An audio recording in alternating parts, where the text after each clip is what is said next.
Sometimes you hear these stories that just completely flip your understanding of, well, everything. Absolutely. And the one we're diving into today, it's definitely one of those. Get this. We're talking about a really respected university professor. Yeah. Deeply into evolutionary biology. A staunch evolutionist by his own account. Exactly. And then undergoes this total transformation to creationism. I mean, it's a huge shift. And what makes it so fascinating, really, is what sparked it. It wasn't like a slow intellectual debate in his head. No. It was intensely personal. Things happening around his baby son, events he just couldn't explain scientifically at all. Right. And then, to make it even stranger, a Catholic priest gets involved, an exorcist, actually. Mm-hmm. And this priest apparently identifies a supernatural threat to the baby. Just like that. Without knowing the family's situation beforehand. I mean, think about that. It immediately makes you wonder, about the limits of our scientific models. Are there things happening that we just can't measure or test yet? This story really pushes that question. And here's the real kicker. The priest performs an exorcism, and the professor's son, who'd been chronically ill, constantly distressed, experiences this immediate change, and it lasts. It wasn't temporary. That sequence of events, you can see how that would just shatter a purely scientific worldview. It wasn't just changing his mind. It was like the foundations crumbled, all triggered by these really personal, seemingly, inexplicable experiences. Yeah, events seemingly outside what we'd call natural. So today we're really digging into this story, Walter Veith's story. We're going to trace his journey. From a childhood with religious conflict, losing his faith, through embracing evolutionary science as the answer, and then these absolutely extraordinary events that forced him to question literally everything. And our sources here are basically excerpts from his own testimony, his account of these events. Yeah. So we're trying to understand the turning points, what drove this massive shift in his worldview. But it's crucial to remember, this is his interpretation, right? His personal experience shaping his beliefs. Definitely. It's one person's perspective on some very unusual happenings. Okay, let's start way back. His early life sounds like there was built-in tension from the start. Lutheran mother, Roman Catholic father. And this was pre-Vatican II. Right. What does that mean practically for a mixed family back then? Well, pre-Vatican II, the Catholic Church's stance was, let's say, more rigid. The idea that the Catholic Church was the sole path to salvation was much stronger. Less ecumenical dialogue than we see now. So for non-Catholics... They were considered lost. That was the prevailing view, yes. But interestingly, he says his parents agreed he'd be raised Catholic.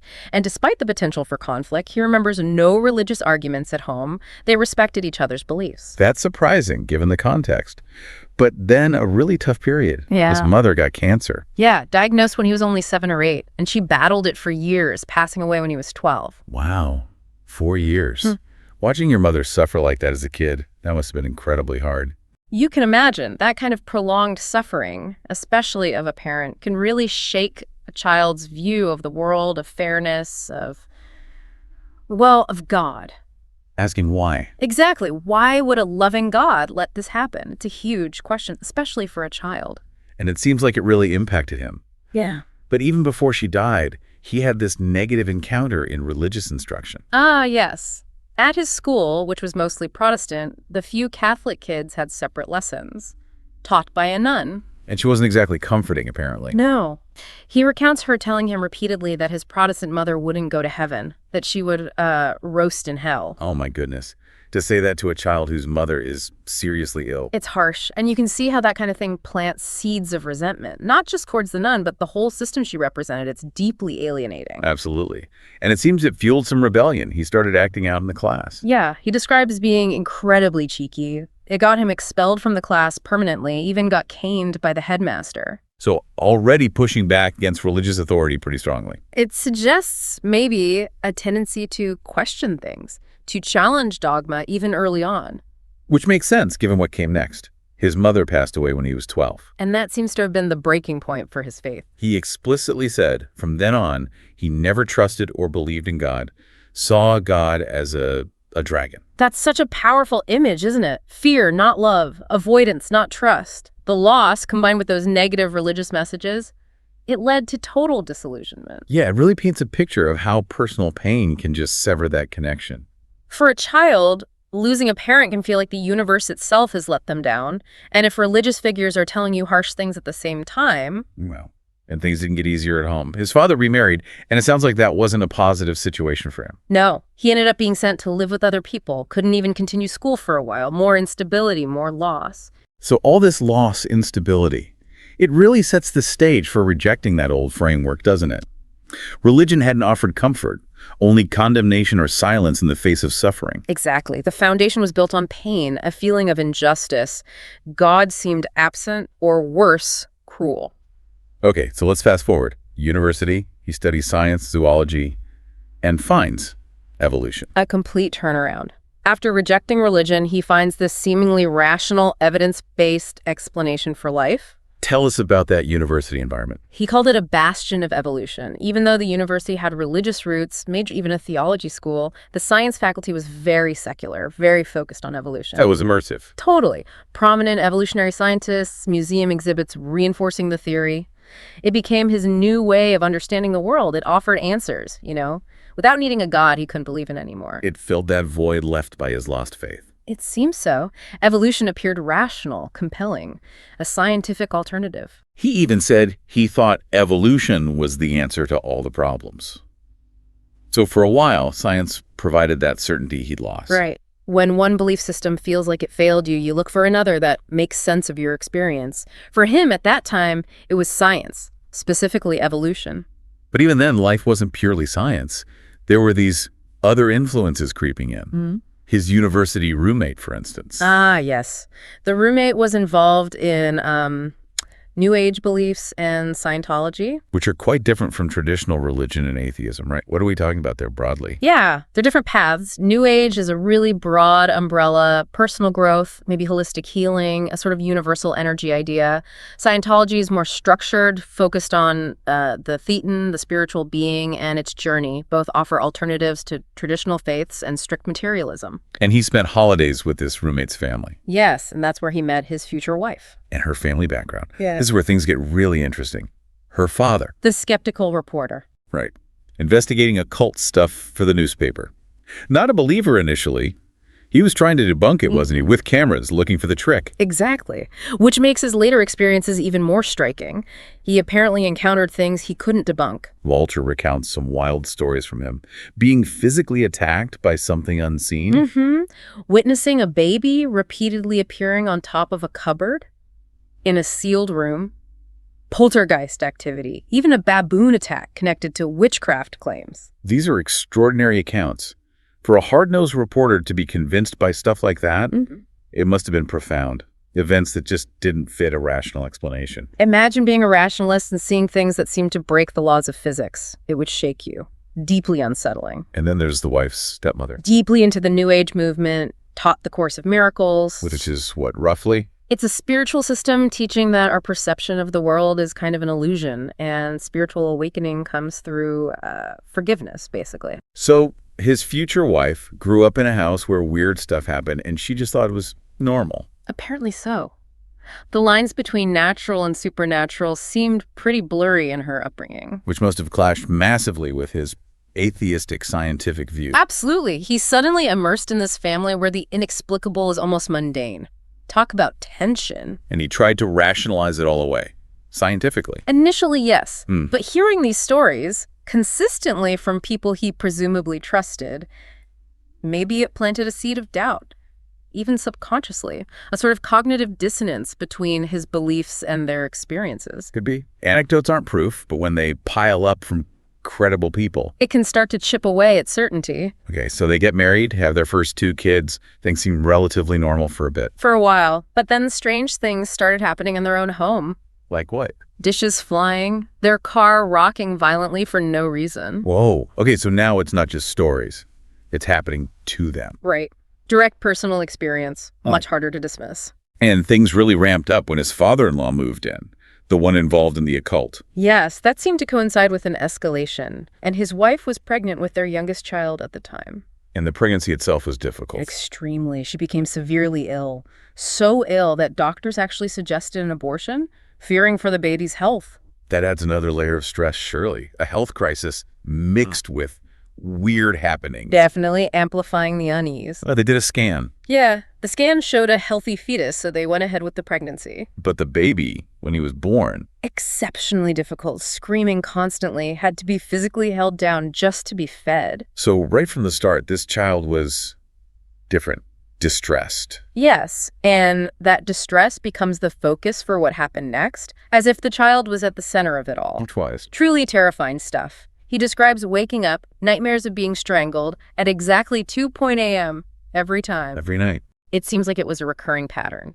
And immediately after he woke up, the baby would start screaming, violently shaking, high fever, fever cramps. Good grief. What did doctors say? Repeated hospitalizations, but nothing. They couldn't find a cause, no diagnosis. He mentioned one time a lumbar puncture. It took 4 adults to hold the baby down. That's awful. And the timing. Exactly. 2:00 a.m. over and over. That precision, the repetition, the lack of any medical explanation, it pushed him, despite his atheism, to think this wasn't coincidence. This wasn't just a sick baby. Something else was going on. Something connected, something that defied his scientific framework. This is where his own experience really started to clash with his worldview. That direct, repeated evidence. Yeah. You could see how it would start cracking the foundations of atheism. Especially for a scientist. The inability to find a rational, natural explanation for something happening right in front of him to his own child. It forces you to question your basic assumptions about reality. So desperate. He actually thinks about the Catholic Church, the one he'd rejected so completely. Yeah, he remembered this idea, maybe from childhood or just culture, that the church had power over demons. It shows how desperate he was. When science failed, he reached for something, anything else. Even something he'd dismissed before. Crisis does that. You grab onto any potential lifeline. The church, with its history of dealing with the supernatural, it makes sense it would come to mind. His first try with a local priest didn't go well? No, seemed unhelpful. But then another priest contacted him, more sophisticated, invited him to a monastery. And this meeting was significant. It's hugely. The priest, apparently without being told the details, just immediately said, "Satan is trying to kill your son." Whoa. Just like that. How did the priest know?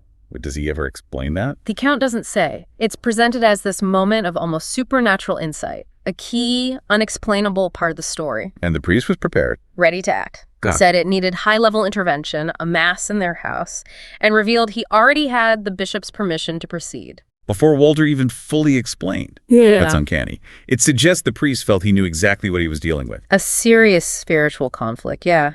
He seemed confident in his assessment and his authority to act. Even though Walter was an atheist and his wife wasn't Catholic? The priest still agreed to help. He did a walkthrough of their house, and apparently he was physically affected by being inside, especially in the baby's room. Like he could feel something. That's the implication. Yeah. A tangible reaction to what he believed was a negative spiritual presence. Okay, so then the exorcism happened. Using holy water, special salt, the priest blessed the house, left amulets, his ordination cross to put over the kids' beds. And the result? Immediate. The baby, the constantly screaming, distressed baby, slept peacefully through the night for the first time ever. And stayed that way. And continued to do so. That direct correlation, exorcism, then immediate lasting peace for the child, that was the event that just broke his atheism. You can see why. His science couldn't explain the problem, and it definitely couldn't explain the solution. But this ritual, it worked. Undeniably in his experience. Exactly. It was a real-world data point that his scientific model couldn't account for. Huge cognitive dissonance. A massive challenge. So this forces him to reconsider everything. He starts going back to church. Yeah, using his older son's communion classes as an excuse initially. But he's there observing, questioning the rituals, the teachings, but now from a totally different perspective. He's not just rejecting it anymore. He's looking at it through the lens of what just happened. Right. His atheism had been shattered by experience. Now he was re-examining the faith he grew up with, wondering if there was something there after all. He mentions arguing with a student about creationism. Yes, a young student defended creationism, and he, the professor, apparently gave a very harsh scientific rebuttal, but then felt incredibly guilty afterwards. Oh, guilt is telling, isn't it? Shows his certainty was shaken. Definitely. That rigid confidence in evolution was being undermined by his personal life. He was becoming conflicted. Tried to find comfort in a church once, but it was locked. Yeah, felt like God was locked up. Still struggling to connect, maybe feeling the formal structures weren't giving him the answers he needed now. He needed something more direct, perhaps. Seems like it. The rituals weren't clicking for him at that moment. And there, a chance event.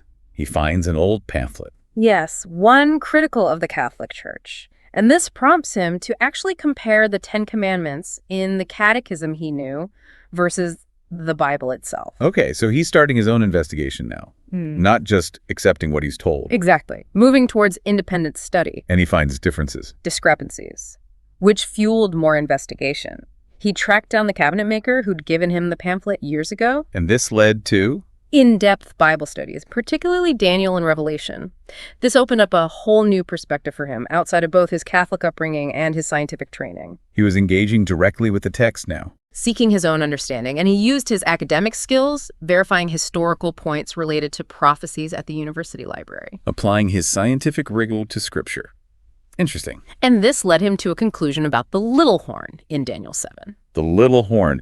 What's the significance of that in prophecy? Why was identifying it important for him? Okay, so in Daniel's prophecies, the little horn is this symbol of a power that rises after other empires. It's often seen as a persecuting religious political entity. Now, traditionally, many Protestants identified it with the papacy, the Roman Catholic Church system. Right. And Walter, through his own study of history and the text, came to the same conclusion, which, for someone raised Catholic, was obviously a huge, huge realization. It directly challenged the authority he grew up under. Wow. Okay, so his own research led him away from the Catholic interpretation. Did he talk to the priest about this or other ministers? He did, but he found their answers unsatisfying. They couldn't resolve the questions his own study was raising. Which probably pushed him further down his independent path. Seems likely. If the established authorities can't answer your questions convincingly, you tend to keep digging yourself. He was also debating the cabinet maker about creation versus evolution. Yeah. Still defending evolution. Initially, yes. Relying on his science background. But at the same time, things were still off. The strange occurrences with his youngest son started happening again. Oh, really? After the exorcism? There was a return of some unsettling things, which kept that door open, you know? It was a constant reminder that his scientific explanations maybe weren't the full picture. Got the pressure on. Yeah. So he and his wife started studying the Bible together intensely.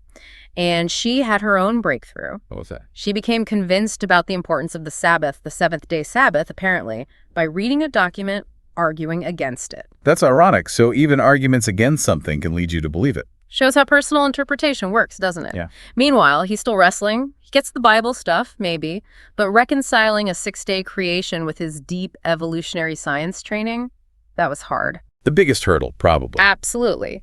But then, more unusual things. He describes finding information in the university library almost miraculously that seemed to highlight flaws or inconsistencies in evolutionary theory. Like books falling open to the right page, that sort of thing. Events like that.